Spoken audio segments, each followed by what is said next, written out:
Muito bem, então, muito boa noite, bem-vindos a mais um episódio, ao terceiro da segunda temporada da Saúde Aqui, hoje com um tema que nos é muito carinhoso, pelo menos desde há quase 16 anos, que é a fisioterapia. E connosco temos presente, e muito obrigado por terem aceito o meu convite, obviamente que são da casa, portanto tinham que aceitar o convite, senão algo de mal aconteceria. Obrigado, Sara, Duarte e Diana, que são os fisioterapeutas aqui da Fisio Aqui, inclusive eu também. Então, hoje vamos abordar aqui uma série de temas, mas talvez temas pouco ortodoxos. Hoje decidimos trazer temas um pouco diferentes, que não o que é a fisioterapia, porque é que se aplica calor ou frio, qual é o nome do músculo XPTO que costuma doer tanto, mas decidimos trazer temas que vão um pouco mais profundo daquilo que nós somos, vão à raiz das nossas necessidades. E eu começo já aqui com uma provocação aqui para a Sara, que muitas vezes aquilo que acontece, e cada vez é mais usual, é as pessoas esperarem muito tempo para fazerem tratamento, para conseguirem ter qualidade de vida, ou voltar a ter qualidade de vida. E então a minha pergunta é, porquê é que as pessoas esperam, infelizmente, demasiado tempo para procurar ajuda? Bom, boa noite. Eu acho que isto tem fatores, não é? Normalmente as pessoas esperam muito tempo por várias causas, não é? Várias dimensões. Uma delas prende-se com muito simples, é o deixar ver se isto passa, não é? Eu acho que as pessoas esperam sempre bastante tempo a ver se a dor passa. E o que acontece é que, ao esperarmos muito tempo para a dor passar, o repouso só vai aliviar a dor e não vai tratá-la, não é? Vai mascarar aqui um bocadinho a causa real de disfunção e da lesão. Não é? Mas tem outros fatores, nomeadamente, por exemplo, questões económicas também, não é? Às vezes as pessoas não recorrem logo aos profissionais de saúde por uma questão financeira, o que é uma economia errada, digamos assim, não é? Porque se a pessoa não recorre a uma consulta inicial, por causa da questão, exatamente, o que é que vai acontecer? Vem numa fase mais tarde, em que a dor se calhar está mais grave, a lesão está maior, e em vez de pouparmos aqui algum dinheiro, se calhar ainda vamos gastar mais dinheiro, não é? Nomeadamente em exames, em tratamentos mais prolongados, que se calhar não vão ser tão eficazes e muitas vezes até em baixas médicas e em cirurgias que se calhar poderiam ser prevenidas anteriormente, não é? Se tivéssemos recorrido a um profissional de saúde antes. Mas há vários fatores, não é? Temos aqui vários também, nomeadamente, por exemplo, o medo do diagnóstico em si, não é? Por vezes as pessoas têm receio de ir porque acham que vai ser uma coisa muito má, que vai ser muito grave, que vai-lhes trazer aqui muitas alterações a nível dos hábitos de vida, e isto depois também atrasa aqui o tratamento. Isto faz com que, efetivamente, quando a pessoa recorre ao profissional de saúde, já venha numa fase muito avançada, não é? Em que o tratamento já vai ser mais difícil, pode ser até não eficaz, não é? Precisa de um tratamento mais avançado, como cirurgias, e isto retarda bastante a qualidade dos tratamentos e a recuperação da pessoa. E agora pegando até mesmo na questão da baixa, o facto de... E por um lado eu percebo também que eu não quero diminuir o meu rendimento, claro que isto não é o foco, mas o foco depois não é só o rendimento, porque eu tenho os meus filhos na universidade, não é? Porque eu tenho que alimentar a família, eu tenho a prestação da casa, eu tenho uma série de coisas, e depois tentam talvez manter o trabalho dessa forma, sim, mas esquecem-se que se entrarem... Primeiro a produtividade desce. Sim. Não é? Porque qualquer pessoa com um nível de dor já mais alto, a produtividade desce. E, obviamente, para uma entidade patronal, começa a perceber que o rendimento não é o mesmo e pode haver aí outro tipo de complicações, mas também até mesmo o rendimento que depois oferece são 60% ou 65%, já não me recordo. Sim. E aí sim, ainda tem uma quebra maior do que as tantas fazer uma consulta de prevenção, não é? Sim, esta questão, lá está, da economia, não é? Não só a economia financeira, mas a economia do nosso próprio corpo, não é? A nossa gestão de vida vai ficar afetada se nós deixarmos prolongar estes sintomas, não é?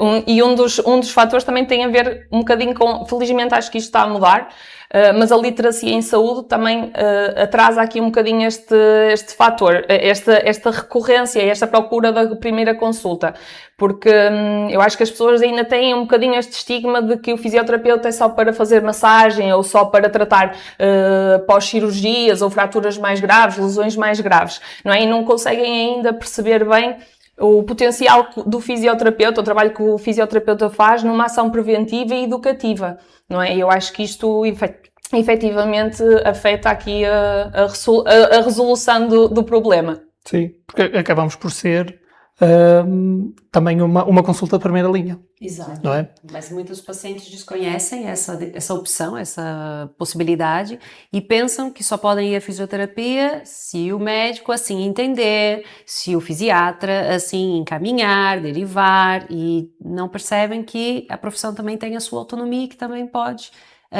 trabalhar numa primeira linha, não, sem necessariamente ter sido encaminhado por um médico. Até por exemplo, pegando aqui na questão do encaminhar ao médico, muitas vezes existe o processo mais frequente e que infelizmente ou felizmente depende um pouco também do ponto de vista, nós ainda estamos muito habituados, que é, eu primeiro tenho uma dor e eu vou tomar medicação e eu consulto um colega para perceber se eu ponho frio ou calor, vou consultar um colega que pratica desporto para perceber o que é que eu posso fazer. Vou ao médico, possivelmente ainda vou a um bruxo e depois é que vou ao fisioterapeuta. E agora também temos a questão da inteligência artificial, não é? Inteligência artificial. Também entra aqui agora na equação muito, sim, não é? Bastante. E muitas vezes, quando nós vamos ao médico, ou as pessoas vão ao médico, vêm sempre com um exame acoplado, não é? E ao virem com o exame acoplado, vê-se que, e claro que depois depende um pouco até da degeneração, do nível de degeneração que depois cada um tem, mas existem sempre exames em que mostram uma degeneração e que basicamente depois não existem sintomas. Eduardo, porquê é que existem exames com achados clínicos, mas depois sem dor? Isto faz sentido? Faz todo sentido.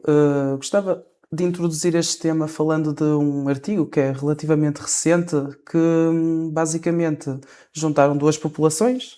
Uma população em que os indivíduos não sentiam dor, ou seja, estavam assintomáticos, e uma população em que tinham sintomatologia.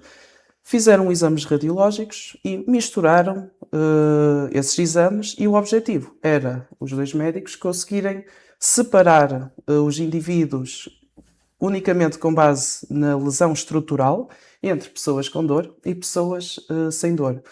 E os resultados não foram aqueles que eram os mais esperados, porque havia muitos indivíduos que não tinham grande lesão estrutural, mas apresentavam uma sintomatologia muito elevada. E a mesma coisa ao contrário. Posso interligar a isto o funcionamento do nosso corpo. Que o nosso corpo é uma máquina, e uma das máquinas mais competentes que existe. Mas como qualquer outra máquina é preciso alguma manutenção. E os três pilares mais importantes para essa manutenção são a nível da nutrição, a nível de um bom sono, em que seja reparador, e o desporto. Se algum destes pilares acaba por falhar, vai prejudicar o corpo de uma forma geral.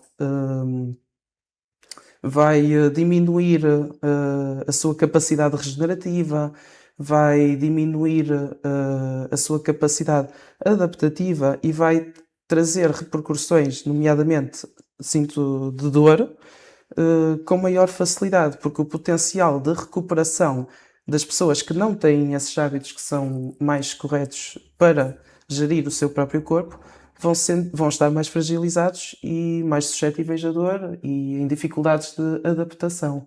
Ou seja, uma lesão estrutural não implica sintomas. Pelo contrário, há muita gente com lesões estruturais que não apresenta sintomas. Volta e meia tem assim alguma recaída que é normal, um esforço extra, alguma postura menos correta. No entanto, tem uma capacidade regenerativa maior e, portanto, acabam por ficar melhor, não só mais depressa, mas também, pronto. O corpo se adapta, o consegue corpo adapta-se. recompensar e se reorganizar Exatamente. para manter a função. Para manter a função. Pensando, por exemplo, aqui até mesmo na questão do impacto da dor, o facto de depois de não adaptar, Diana, isto vai parecer assim, vai soar assim um bocadinho forte, mas é mesmo isso. Muitas vezes as pessoas chegam-nos quando já a vida foi roubada antes da dor, não é? Por causa depois, ou melhor, antes de se obrigar a parar. E muitas vezes a dor começa a acomodar-se e só mesmo depois, quando a pessoa para, é que tem essa consciência. Mas porquê é que a dor começa a roubar assim esse modo de vida? Eu penso que a dor, ela não rouba tudo de uma vez, não é? Não é assim, a não ser em um caso traumático, não é? Se a pessoa sofreu um acidente, sofreu uma queda, sofreu um trauma e que a partir dali a vida dela mudou radicalmente. Mas o que a gente observa na maioria dos pacientes é que isso não acontece da noite para o dia. Isso é um processo. E a dor vai roubando pouco a pouco, ela vai mordiscando. Pouco a pouco ela vai tirando a qualidade de vida da pessoa, o conforto, a comodidade com a qual ela se movimenta, com a qual ela faz as tarefas do dia a dia, seja no trabalho, seja em casa, ou seja no desporto, se for o caso. Portanto, ela vai limitando pouco a pouco, não é? E a pessoa, como a própria Sara disse, negligencia um pouco, deixa estar, isso vai passar, isso foi porque eu treinei mais pesado ontem, isso foi porque eu tive mais tempo sentado, isso porque eu dirigi muito tempo, vai arranjando desculpas para aquele desconforto, tentando justificar e desvaloriza, o copo vai enchendo, chega uma hora que vem uma gota d'água e o copo transborda, foi aqui que tudo desmoronou. Não foi, o processo já vinha desde algum tempo, até que chegou um ponto de ruptura em que o corpo disse, se não paras a bem, paras a mal, não é? E eu falo muitas vezes isso para os pacientes, quando a gente não para bem, a gente para mal, se a gente não para cuidar da saúde, a gente vai ter que parar para cuidar da doença, porque o corpo foi dando alertas, né, que nós ignoramos, negligenciamos, é aquele alarme que está a tocar e eu desligo, só deixo ele ali em off. Mas ele continua a apitar, porque o problema não foi resolvido, né? E isso a gente percebe fazendo perguntas muito simples para o paciente. Como é o sono dele, né? Como o Duarte já referiu.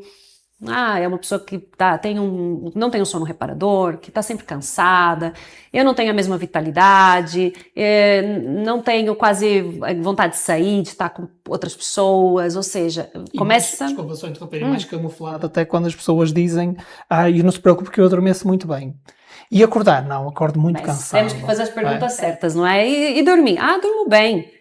Mas aí você pergunta, e medicação? Toma pastilhas para dormir. Então, tá explicado. Você não dorme bem, você fica dopado. Você tomou a medicação e dormiu por causa da medicação, não é? Como a pessoa que tem hipertensão e diz, eu já não tenho hipertensão. Não, eu tomo as pastilhas, eu não tenho.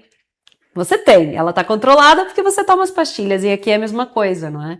E você vai fazendo essas perguntas e vai percebendo que o estilo de vida da pessoa tá completamente desajustado. E isso foi a causa da dor? Ou é a dor que está desajustando o estilo de vida da pessoa? É importante perceber isso, né? Se foi esse estilo de vida que acabou por gerar essa situação, ou se a dor, de certa forma, foi limitando a pessoa a ponto dela deixar de fazer exercício, porque ficava cheia de dor. Ou seja, não é preciso deixar de fazer exercício, vamos adaptar, vamos mudar o que tem que ser mudado, mas não é deixar de fazer, é o que eu sempre digo. Exatamente. E ainda há pouco tempo fiz uma publicação por causa disso, que é a rotina, em que as pessoas depois não estão a considerar que a rotina é algo tão importante assim, mas na verdade as atividades, as tarefas rotineiras vão gerando cada vez mais conflito no nosso corpo, e é normal, mas desde que nós tenhamos uma carga de rotinas e de trabalho que também seja ajustada à carga de recuperação. Ou seja, o sono, a alimentação, conforme já fomos falando, e aquilo que nós defendemos é isso mesmo, vida social, a sensação de paz, de alegria. E acho muito interessante, que ainda há pouco tempo, isto partilhando uma história muito pequenina, eu estava a tratar uma senhora com uma artrose no joelho muito grande. E ela estava-me a perguntar, mas porquê é que eu umas vezes tenho dor no joelho e outras vezes não tenho? E eu disse, olha, é por causa do contexto. Eu disse, mas o que é esse contexto? Eu disse, olha, depende também do ambiente onde está. Ou seja, se estiver com pressa para sair de casa, se pensar que ainda vai ter que apanhar o autocarro e ainda vai demorar e depois vai entrar num loop de ansiedade, muito provavelmente a dor vai acontecer mais. Mas se reparar, às tantas, num ambiente familiar, num ambiente em que existe amor, paz, confraternização, a sua dor vai diminuir. E ela disse, olha, interessante, porque ainda no domingo nós tivemos um almoço de família e eu senti que estava muito bem. E é curioso, não é? Porque depois, às vezes pensamos que é a estrutura que promove a dor e depois, na verdade, a nossa parte emocional também nos vai aumentar os gatilhos da dor ou então diminuir e fazer com que isto Sim, porque a dor também é uma situação muito multifatorial, não é? Não tem só a ver com o dano tecidular fisiológico, não é? Tem a ver com também a experiência que nós temos anterior, não é? E essas experiências que ficaram gravadas a nível cerebral, não é? Por isso é que as pessoas também sentem a dor de forma diferente. Já agora, Sara, até que ponto é que o medo de mexer ou de piorar pode manter esta dor ativa? É assim, a pessoa sente a dor, não é? E vai evitar mexer-se para que ela apareça, não é? E este medo da dor, que nós tecnicamente chamamos de cinesiofobia, não é? Este medo da dor não é só uma reação psicológica, não é? Mas também é um fator fisiológico que mantém ativo este ciclo da dor, não é? E este ciclo da dor é de forma muito básica, nós temos uma dor e vamos então fazer menos movimento para não sentir essa dor, não é? Vai-nos gerar medo. Esse medo vai permitir ou vai-nos fazer ficar mais quietinhos, não é? Mais sentados, mais deitados, fazer menos atividades, expor-nos menos à dor. E isso vai trazer aqui algum descondicionamento físico também, não é? As nossas articulações, os nossos músculos vão perder força, a articulação vai perder alguma mobilidade, aquela zona vai ficar com uma circulação sanguínea diminuída, o que vai também atrasar aqui o processo de regeneração e de cicatrização próprio do nosso corpo. Não é? Porque a dor, para além de ser, não é só uma dor, não é? É todo um mecanismo de alerta que o nosso corpo tem, não é? E a dor é importante neste sentido, é um sinal de alerta e devemos sabê-lo ouvir. Não é? Mas, então, concluindo aqui o nosso ciclo de dor, nós temos, depois de termos aqui um descondicionamento físico, o que vai acontecer é que o nosso cérebro vai assimilar com aquela zona sendo uma zona muito frágil, não é? Ok, descondicionamento físico, estamos com menos força, menos mobilidade articular, sinal de fragilidade, não é? E o nosso cérebro vai sensibilizar ainda mais aquela zona, não é? Vai dizer, atenção, não vamos mexer, não é? Porque senão vai gerar ainda mais dor. Isto é basicamente uma pescadinha de rabo na boca, não é? Andamos sempre nisto porque o nosso cérebro vai dizer, atenção, não te mexas porque vai surgir mais dor, entretanto vamos passar novamente neste processo de nos retrairmos, de nos protegermos e isto vai acumulando e vai-se acumulando até efetivamente surgir uma dor incapacitante que nos vai fazer trazer então aqui recorrer a um profissional de saúde.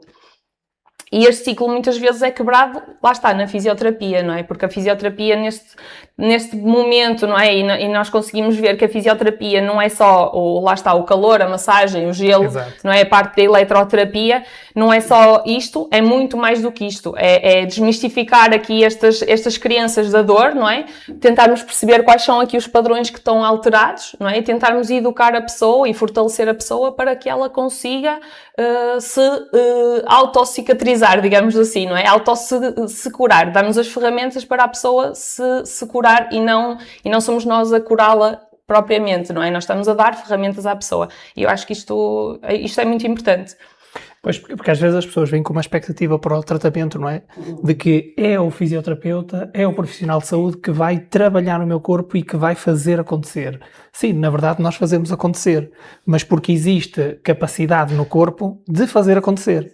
Eu dou um exemplo simples, que é a mesma coisa como colocamos a semente, abrimos o buraco, não é? Colocamos a semente, colocamos a água e depois a natureza faz o resto. Exatamente. Dessas condições para depois conseguir... Exatamente. Mas a terra tem que estar preparada, tem que ser fértil, Sim. não é? Tem que haver condições para aquela semente germinar. Sim. Por muita água que se dê, tem que haver todo um conjunto de condições favorável. E depois já acho que nem é só. É depois, quando depois abordamos isso, obviamente que a nossa necessidade de criar uma consciencialização de quem está do outro lado, dizer que as rotinas também são, e voltamos outra vez à mesma fase, ao mesmo ponto, porque é efetivamente isso, não é? Porque depois as rotinas também vão fazer com que esse problema em si prevaleça. Então esta mudança de rotina, mudança de hábitos, como o exercício, a alimentação, o sono, a qualidade de sono, isto depois também vai favorecer, obviamente, aqui a questão. E, Duarte, que sinais é que mostram que estes problemas já estão a afetar a nossa rotina, o nosso sono, a nossa forma de caminhar? Inicialmente eles tendem a manifestar-se de uma forma mais física.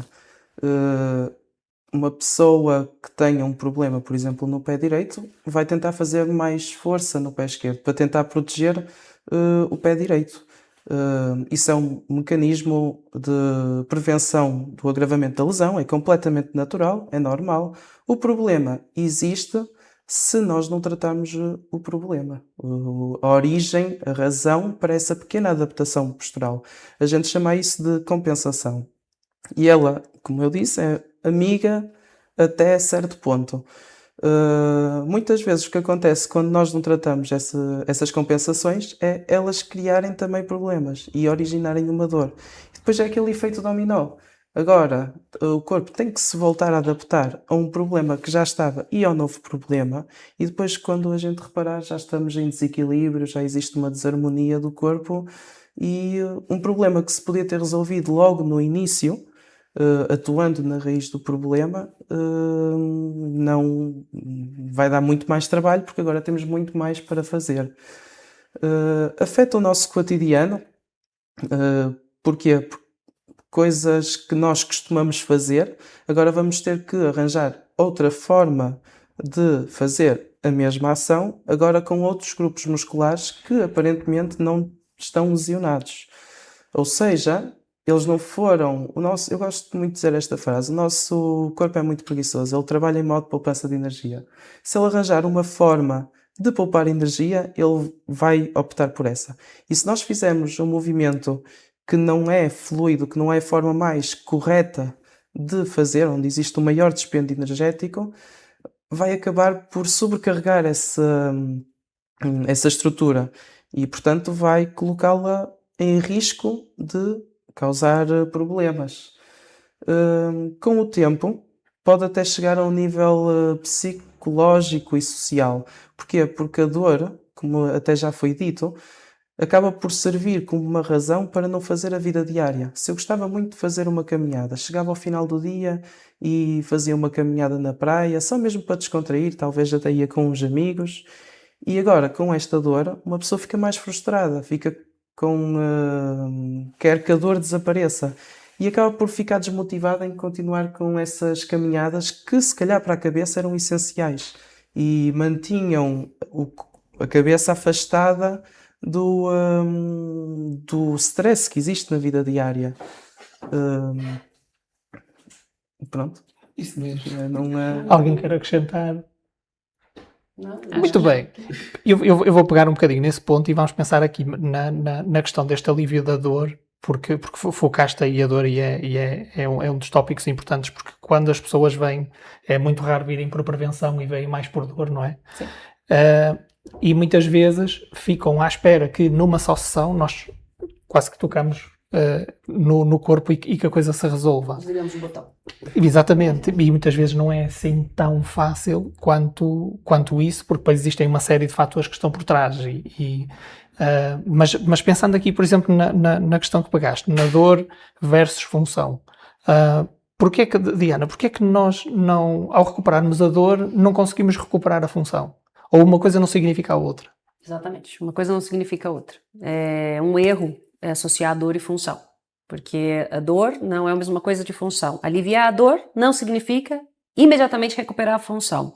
Eu não consigo levantar o meu braço porque dói o meu ombro, agora já não tenho dor e continuo na mesma sem conseguir levantar o meu braço. Pois já está, porque a dor não é a mesma coisa que função. A dor é uma experiência desagradável, subjetiva, pessoal, cada um sente a sua maneira. Uns mais, outros menos, cada um tem o seu limiar e isso é mesmo próprio de cada pessoa. A função não depende só da ausência de dor, a função depende de um conjunto de fatores, depende de força, depende de mobilidade, depende de controle postural, depende de resistência, é um conjunto de fatores para aquele movimento acontecer. Não é só porque há pessoas com dor que se movimentam, não é? Há pessoas que têm dor no pé e continuam andando. Por quê? Porque não vão ficar de cama porque tem dor no pé. Tem que fazer a vida, não podem ficar deitadas todo dia. Portanto, nem sempre a dor impede a função. Ela limita, com certeza. Mas tirar a dor não significa que a função vai automaticamente voltar. É um passo importante, claro. Ninguém quer ficar com dor, ninguém precisa viver com dor. Mas depois é preciso trabalhar todas as outras características para restaurar a função. Porque eu posso ter um alívio momentâneo do problema, mas se eu não corrigir o que está afetando a função, o problema vai voltar. E a pessoa apenas teve um alívio momentâneo. O problema não ficou resolvido. E vai voltar mais cedo ou mais tarde. Por quê? Porque ficaram outras partes importantes do problema por resolver. É devolver ao corpo a capacidade de se movimentar de forma correta, harmônica e sem gerar compensações à distância, que é o que nós vivemos muitas vezes. E isto faz-me lembrar, há quase 20 anos eu ouvia muitas vezes pessoas a dizerem, eu fui ao terapeuta e ele disse-me que em 2 sessões eu o tratava. Ou então eu vou ao osteopata ou ao fisioterapeuta uma vez por ano e eu ando bem durante muito tempo. Ou seja, elimina uma determinada dor, mas depois não significa que recupere uma função, não é? Mas isso porque é milagres. Isso só no Santuário de Fátima. Só lá, aqui não. E temos aqui uma questão um pouco diferente de alguém que nos assiste, que é a Madalena Pinto, e que a Madalena pergunta se para o mesmo quadro de dor clínico o limiar da dor é diferente para homens e para mulheres. Isto é um mito ou é verdade? Eu acho que é verdade. Eu acho que é verdade, e não só entre homens e mulheres, não é? É a questão da vivência, da experiência de dor de cada pessoa, não é? E isto, até vou dar um caso particular. Eu tive uma lesão no ligamento e que toda a gente me dizia que desvalorizou, relativizou, porque diziam que eu não tinha gritado nada, que não tinha sentido dor nenhuma, não é? E efetivamente, lá está, as pessoas têm percepções diferentes de dor, não é? Em casos semelhantes, não vou dizer iguais porque somos todos diferentes e as lesões nem sempre, e nós também não sabemos se as lesões são iguais, não é? Para estar a fazer este tipo de comparação, mas a verdade é que há muito esta ideia de que isso não é nada porque quando foi comigo não me doeu-me imenso, então para ti não é nada disso que estás a pensar. E na realidade, não é? Cada pessoa tem uma experiência diferente, o mecanismo de lesão muitas vezes também é diferente e não tem só a ver com esta questão do género, não é? Masculino ou feminino, tem muito a ver com a experiência de dor de cada pessoa, pela história de movimento, pelo conhecimento de movimento e experiência de movimento de cada pessoa. Eu acho que depende muito disso. Não tem a ver uma patologia em si, não é? Uma tendinite do ombro, uma lesão num ligamento, uma fratura, nunca vai ter o mesmo reflexo, a mesma sintomatologia para uma pessoa e para a outra, não é? Nós somos pessoas e somos seres individuais e vivemos cada um as coisas à sua maneira, inclusive a dor. É que você vê diferenças não só entre homens e mulheres, que eu acredito que há, eu, da minha experiência, acredito mesmo que há, não é à toa existe acreditado, né, que diz que se os homens tivessem filhos, a humanidade já estava extinta. Não conheço esse tipo. Porque se os homens tivessem que sofrer as dores do parto, provavelmente nós já não estávamos aqui. É aqui que nós vamos encerrar a live. Obrigado. Não fui eu que inventei o ditado, mas o ditado existe e tem o seu fundo de razão, portanto as mulheres normalmente têm um limiar de tolerância maior, mas mesmo culturalmente nós notamos diferenças, não é? Vemos que A cultura oriental, os asiáticos, têm uma tolerância à dor completamente diferente de nós ocidentais. Nós somos muito mais queixinhas, não é? O Márcio, como trabalha com medicina tradicional chinesa, já tem esse contato e percebe. Eles, na China, na Ásia, eles até valorizam sentir alguma dor durante o tratamento. Eles buscam isso. Eles acham que isso prova que o tratamento faz efeito, que eu estou sendo tratado. Se ele não me doeu, então não me fez nada. É que ele não me fez nada e eu não vou melhorar assim. Nós aqui, é outra cultura, completamente diferente. Ui, eu não volto mais aqui, é que eu fiquei cheio de dores. Sim, mas eu não vou te tratar com festinhas. Não é assim que nós vamos chegar ao resultado pretendido, não é? Portanto, mesmo culturalmente, há essa diferença. Não há hipótese. A dor é sempre, e eu concordo com essa definição, uma experiência pessoal, subjetiva e intransmissível. Sim. Porque completando aqui um pouco daquilo que já foi dito, não sei se queres acrescentar alguma coisa, Duarte. Eu só pensei na parte emocional, porque há muitas vezes pessoas que estão mais tocadas a nível emocional tendem a sentir mais dor, tendem a sentir mais sensibilidade.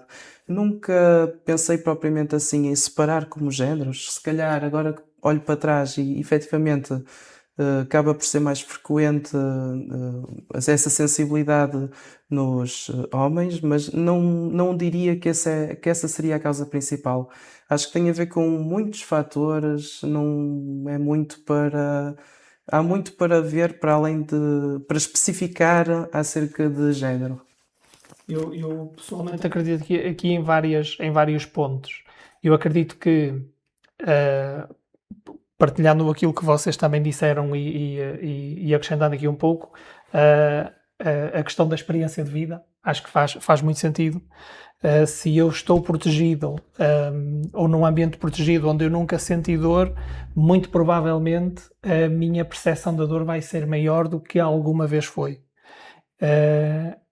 E para além disso, a própria experiência de vida, a forma como nós vivemos, a forma como nós enfrentamos as coisas, acho que também vai influenciar a forma como nós percepcionamos também a dor. E depois, por outro lado, a percepção da dor vai depender muito dos medos que nós temos. Ou seja, se eu, Márcio, tenho um medo enorme de me sentir limitado, então muito provavelmente a minha percepção da dor vai ser grande. Ou em algum momento ela vai me afetar mais. Onde entram as crenças dos que é onde entram as crenças, exatamente. Tentar também identificar isso e entrar nesse terreno com algum cuidado, porque isso faz parte da bagagem dele. São crenças que ele traz e que você não vai tirar ou desmistificar em 1 ou 2 sessões. Sim, porque ele já vem... Eu tive um paciente que tomava a mesma medicação há anos, o médico já tinha dito para ele que podia parar de tomar, e ele dizia, não, eu tomo, porque e se eu ficar pior? Aquilo já entrou num modo... Ele se não toma aquela pastilha, a vida dele desanda completamente. Porque ele já converteu aquilo como o ouro, não é? Aquilo...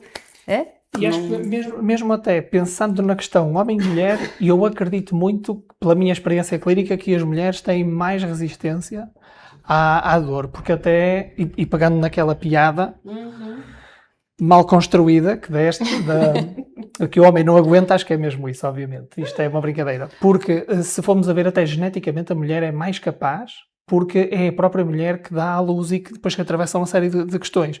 Mesmo pela minha experiência, eu vejo que eu tenho mais mulheres, cada vez com mais e mais e mais compensações, com quadros de dor muito maiores do que muitas vezes os homens. E o que me faz também acreditar, mas isso é a minha visão, é a minha experiência, também faz acreditar um pouco que sim, que depois dentro da genética também exista uma série de mudanças que depois permitam essa tolerância à dor, talvez mesmo a nível hormonal ou afins, mas a nível de percepção da dor acho que é muito isso. E até mesmo pensando aqui nesta questão das compensações, é muito frequente as pessoas terem a tendência de compensar quando o nível de dor supostamente é mais fraco. Ou seja, se eu tenho... Vamos pensar que o meu 10, na minha percepção, foi, sei lá, uma fratura ou uma dor de dentes. Esse para mim foi o meu 10. Mas até podia ter sido não poder comprar umas sapatilhas de 150 euros. Esse até podia ter sido o meu 10, não é? Mas, pela minha experiência. Mas vamos pensar numa dor de dentes. Se eu tenho um 3, que é uma dor altamente ainda aceitável, eu muito provavelmente eu venho trabalhar amanhã. E eu vou passear com o meu filho. E eu vou fazer uma série de coisas. Porque é um 3 em que eu tenho a percepção da dor, eu sinto, mas depois negligencio, não é? E ao negligenciar, se depois ela for mantida, isto vai trazer aqui outros problemas. E depois, na verdade, já não é só o joelho que doía o 3, depois já é o joelho e a virilha. Eu digo, pois, mas eu tenho um concerto no sábado, portanto eu vou na mesma e eu vou saltar e tudo mais, mas depois estou no concerto, quero saltar e digo, caramba, mas este joelho não deixa, mas vem a minha música preferida. E lá vamos outra vez, mas depois já é a lombar. E pronto, e não me alongo mais, senão íamos parar nas orelhas. Mas aquilo que vocês também veem na vossa experiência, de certeza que é isto, não é? Esta continuidade, este alongamento de questões e que, mais uma vez, também não são possíveis de nós tratarmos em uma ou duas sessões. Isto tem que se pensar não como um número de sessões, mas como um processo. Não é? Exatamente. E lança assim uma pergunta para o ar. E vocês consideram que a dor, ela tem que ser debelada a 100% ou pode nunca vir a ser num paciente? Eu acho que pode nunca vir a ser completamente eliminada, mesmo porque a dor faz parte da vida. Todos nós vamos sentir dor em algum momento. É impossível passar pela vida sem dor. E que bom, não é? Porque a dor é um mecanismo de defesa também. Se nós não sentíssemos dor, provavelmente não estávamos aqui, não é? Porque a dor é o que nos protege também de um estímulo potencialmente perigoso. Eu sinto dor, eu tenho que parar. Ah, mas me doeu depois que a lesão já tinha acontecido.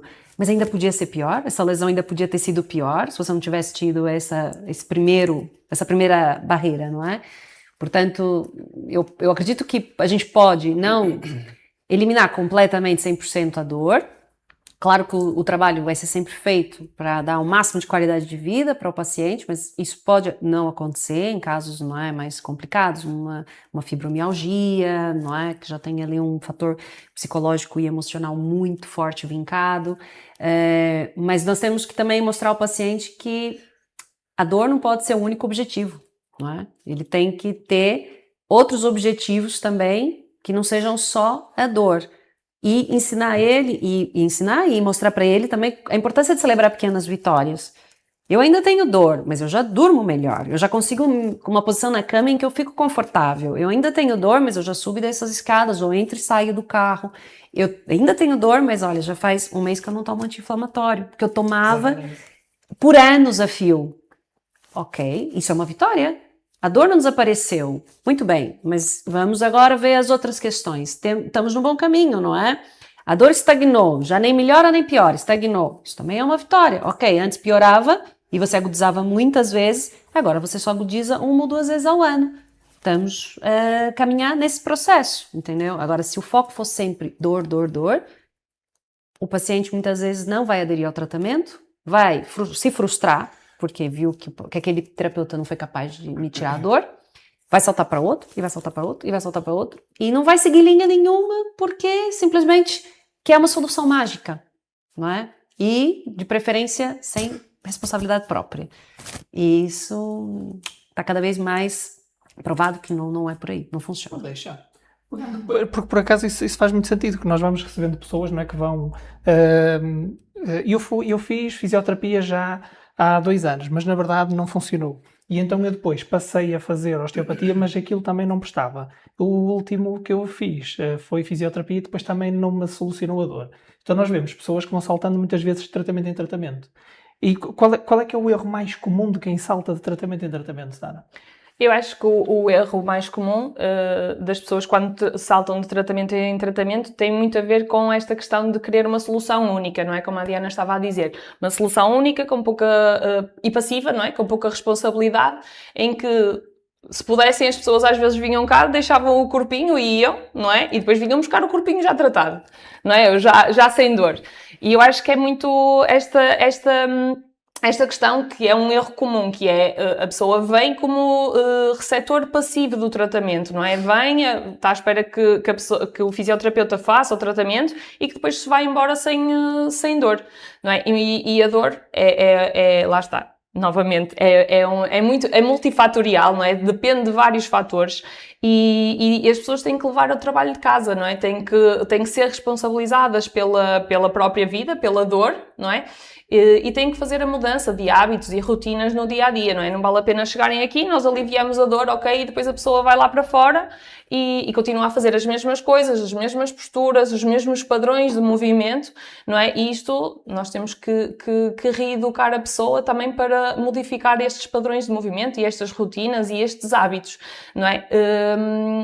Para além disso, acho que tem muito a ver com esta questão também de estão sempre à procura de uma solução imediata e curta, não é? Nunca se querem comprometer com um tratamento mais prolongado. E isto também é um bocadinho culpa, por vezes, do profissional de saúde que não estabelece aqui um percurso a ser trilhado, não é? Não há aqui um planeamento de tratamento em que nós, claro que isto é sempre variável, não é? Mas quando a pessoa sabe o que é suposto acontecer, que está envolvida no seu próprio tratamento, não é? Sabe que em X semanas é suposto fazermos isto, acontecer isto, lá está, pequenas vitórias, não é? Não vamos dizer à pessoa que em uma semana vai ficar sem dor, não é? Mas vamos trabalhando aqui algumas questões, a pessoa vai sentindo mais confiante, mais mobilidade, mais força, e isso vai trazendo mais confiança à pessoa para se manter no tratamento, e isso vai trazer melhoria da sintomatologia. Agora, se a pessoa anda sempre a saltar de um lado para o outro à procura de uma solução milagrosa, não é? Torna-se difícil encontrá-la, não é? A pessoa tem que se responsabilizar pelo próprio tratamento. Bem verdade. Bem verdade. Isto depois começa a afetar aqui também um pouco a nossa parte emocional, não é? Ou seja, a confiança, a própria identidade, a pessoa passa a deixar de sentir aquilo que era, passa a ser outra coisa qualquer, outro ser qualquer que se foi adaptando àquilo. E a minha pergunta dirigida aqui para o Duarte é: quando é que a pessoa sente que se deixa de ser, quando é que a pessoa sente que o problema deixa de ser físico e passa também a afetar todo o campo emocional? Confiança, a segurança, esta questão até mesmo da identidade que estava a dizer há pouco. Eu gosto sempre de dar um exemplo e se eu decido, por exemplo, deslocar-me de carro até à praia e estou com uma lombalgia e quando chego à praia a minha lombalgia aumentou imenso, estou com muita dor lombar, eu vou automaticamente associar que a posição em que eu estive no carro foi o problema para aumentar a minha dor. Ou seja, intuitivamente a pessoa vai logo interpretar andar de carro como um motivo, um critério para sentir mais dor. Ou seja, registar esse comportamento como um potencial aumento de dor é bastante, não perigoso, mas pode fazer com que a pessoa não evite andar de carro, por exemplo, porque se aquilo aumenta a minha dor, intuitivamente eu não vou tentar evitar andar de carro. Se eu utilizava o carro para ir trabalhar, para ir fazer algum passeio e ter algum sítio para fazer algum passeio com os amigos ou outras atividades, eu vou começar a ser mais seletivo com as minhas viagens, com o tempo que eu vou andar de carro. E isso vai fazer com que nós, se calhar, não vamos usufruir tanto destes pequenos momentos que podem realmente trazer felicidade e trazer bons momentos, boas recordações. E vai trazer frustração, a pessoa vai ficar mais estressada, mais triste, porque efetivamente a dor que inicialmente era física já começa a afetar a parte da emoção, a parte de estilo de vida. E eu agora dei o exemplo do carro, mas por exemplo na população mais idosa, que sentem bastante dor só em estar de pé. Nossa vida diária é praticamente a mexer de pé. Quase todas as atividades que nós fazemos implica nós estarmos de pé. E se me dói enquanto eu estou de pé, a minha intuição diz-me para me sentar, para passar mais tempo deitada. O problema de passar muito tempo deitada e sentada é que não só vai enfraquecer as estruturas e ainda vai ter mais dificuldade em estar de pé, mas nem queria entrar por aqui, só queria falar na parte da autonomia, porque se eu preciso passar mais tempo sentada ou deitado, eu vou evitar, não vou conseguir ser tão autónomo, vou depender mais de outras pessoas e a minha qualidade de vida vai ser afetada. Não vou conseguir vou ter que mudar radicalmente o meu estilo de vida. Deixa de aceitar convites, não é? Para ir ter com a família, não é? De fazer coisas que gosta, não é? Ou, não sei, ir à missa aos domingos, não vou porque nem sempre consigo lugar para sentar e depois fico com dor, ou seja, começa a cortar coisas da vida, não é? Que antigamente traziam bastante felicidade. Exato. E era Nós um vemos motivo isso, de fugir da realidade. Nós vemos isso nos pacientes. Não, Sim. eu já não faço isso. Mas por quê? Porque toda vez que eu vou, depois eu fico com dor e não sei o quê. Vamos tentar então corrigir o que está mal, não é? Não é deixar de fazer uma coisa que te dava prazer, que te preenchia aquele momento, que te fazia se sentir bem, não é? E é muito triste quando a pessoa começa a cortar nesses hábitos que até são saudáveis, não é? Seja estar com família, amigos ou nadar, não é? Eu já tive um paciente uma vez que deixou de ir às aulas de natação porque tinha uma dor no ombro que piorava, mas a natação não era a responsável. Ele não estava bem e o gesto de nadar estava a sobrecarregar aquela estrutura que não estava bem, mas ele começou a associar as coisas e disse, vou parar de nadar. E era uma coisa que ele gostava e era onde ele se sentia mais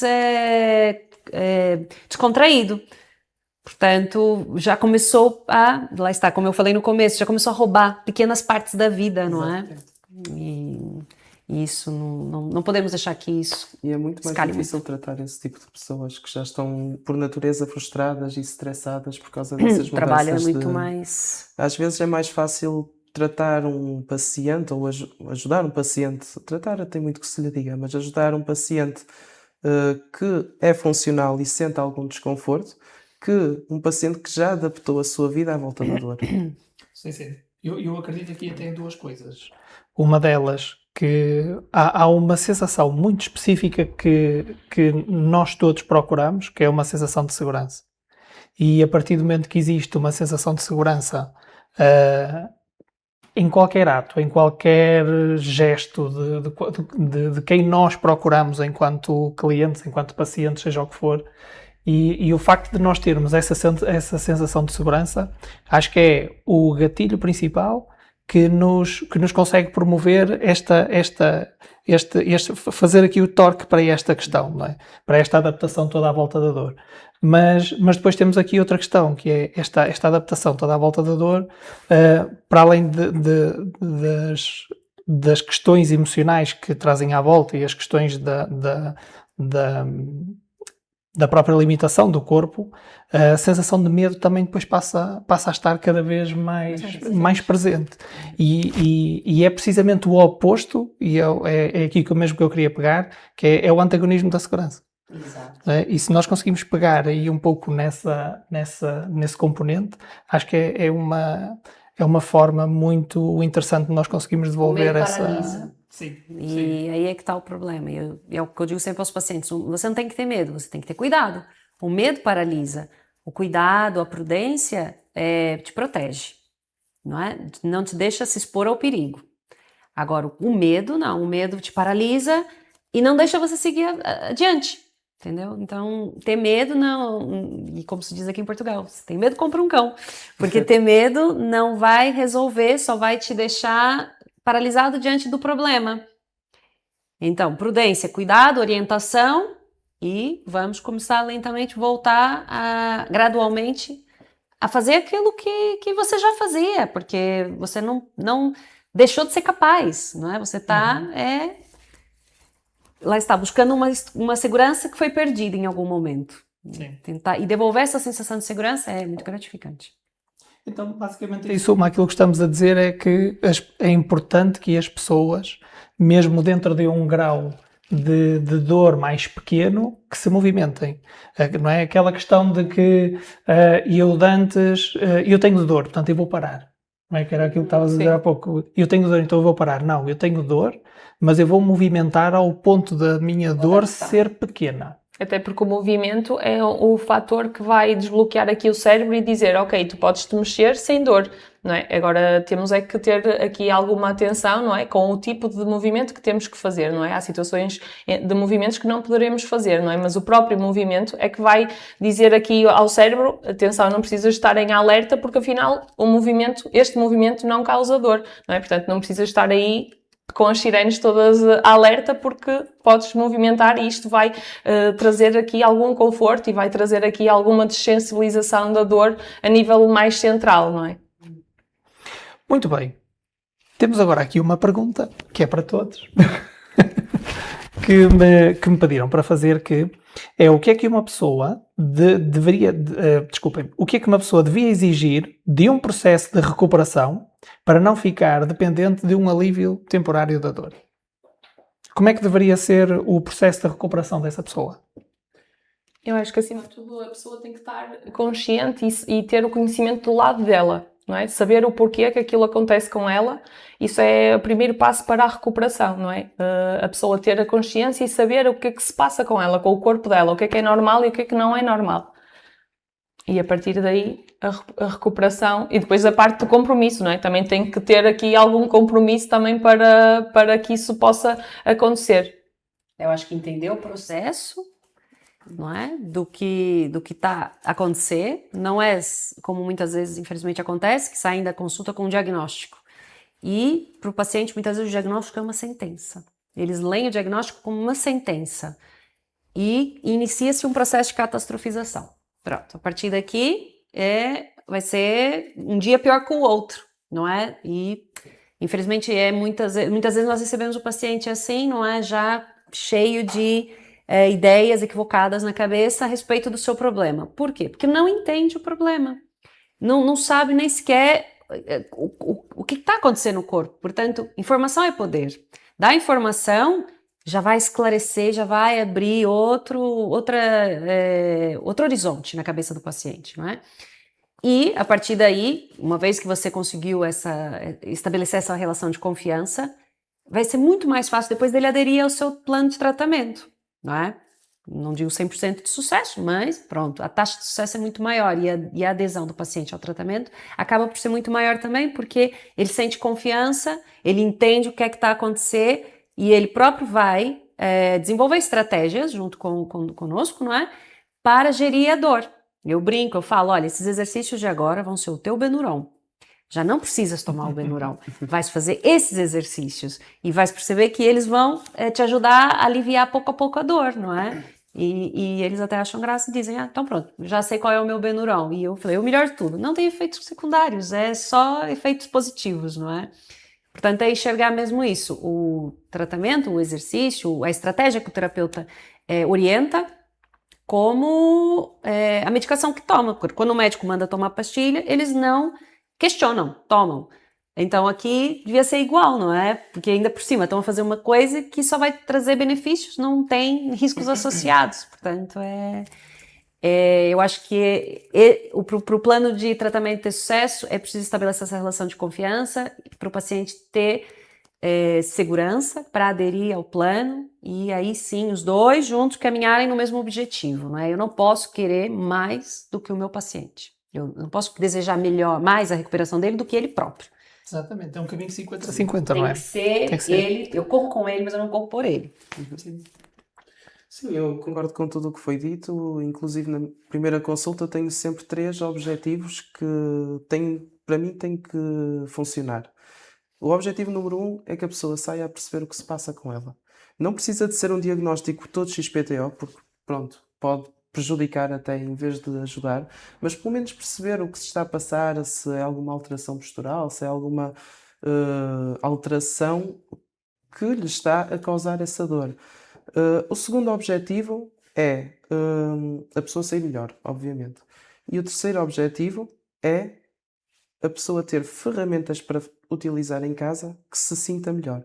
Seja numa fase mais aguda, mais a nível de aconselhamento, mais a nível de talvez alongamentos, mais mobilidade, o que colocar ou pronto, esse tipo de procedimentos, mas depois com o tempo inserir o exercício e acompanhar sempre de uma forma ativa, sempre a colocar coisas mais difíceis ou que estão mais ajustadas para a pessoa, com base de ação a ação, com base no progresso que estamos a ter com ela.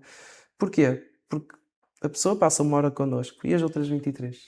É preciso ter algum cuidado. Já para não falar de, se o atendimento for semanal, ainda faltam as outras 6 vezes 24 horas.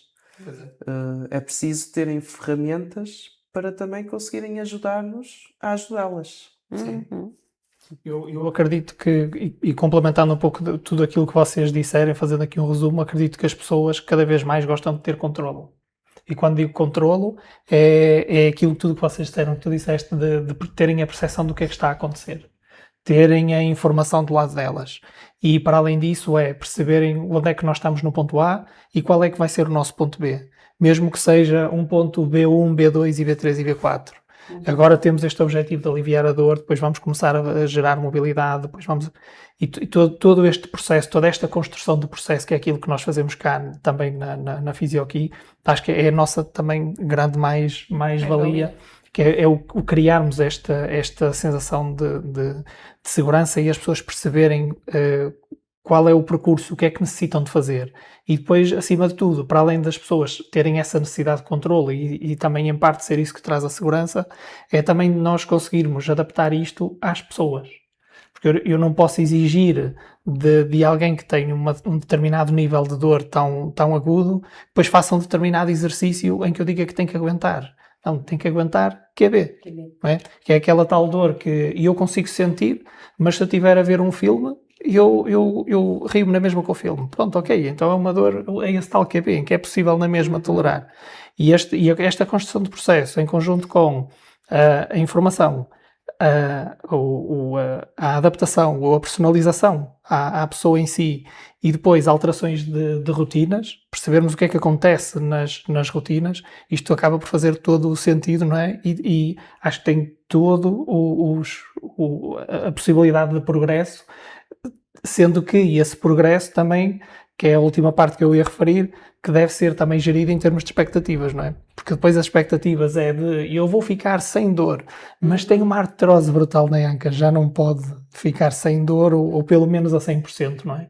Então esta gestão também de expectativas pode também trazer aqui uma grande vantagem. Mas a pessoa, quando entende o processo, ela é capaz até de relativizar a dor. Completamente. Ela já diz, Só por pronto, isso, né? tá, me doer de novo, mas foi como o terapeuta disse. É por causa disso, é por causa do desgaste que eu tenho na cartilagem, é porque isso, é porque aquilo e tal. E eu ontem andei com um sapato com que eu não andava já há muito tempo, portanto, a pessoa já entende o processo e consegue se tranquilizar, porque ela escuta o alarme, mas ela sabe que não tem incêndio, que é só o alarme que às vezes apita. Diz que não há um incêndio agora nesse momento, não é?